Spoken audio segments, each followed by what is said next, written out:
मेरा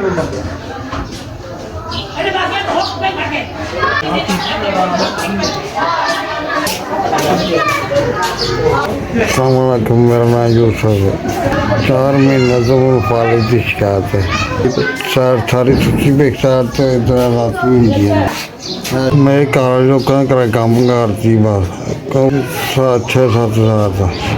एक बच्चा छोटा है, बच्चियां 2-3 शादी कर छड़ी। मजदूरी करता जो फाल पाएगा बिल्कुल खत्म हो गया हमारी।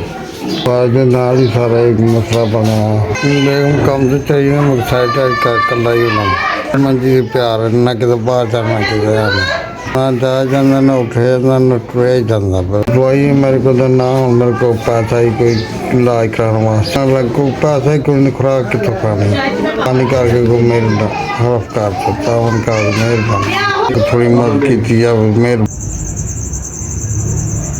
अल्लाह पाक थोड़ा की खैर करे। थोड़ा कलिया 5000 में मिल गया।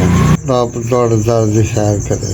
जब तुम 5000 रुपये जमा मिल गया मेरी दुआ है कि अल्लाह ताला तुम जिंदा रहो इनकी मदद करते रहो। थोड़ा बहुत बहुत शुक्रिया, बहुत शुक्रगुजार हाँ। 5000 रुपये हमारे जहाज से भेजे थोड़ा शुक्रगुजार हाँ।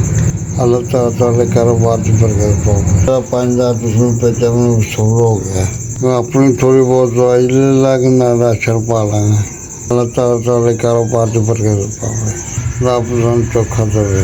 तुम सारे वर्गे बीमार मदद करते रहो। 5000 में तक पहुँच गया, बहुत शुक्रिया।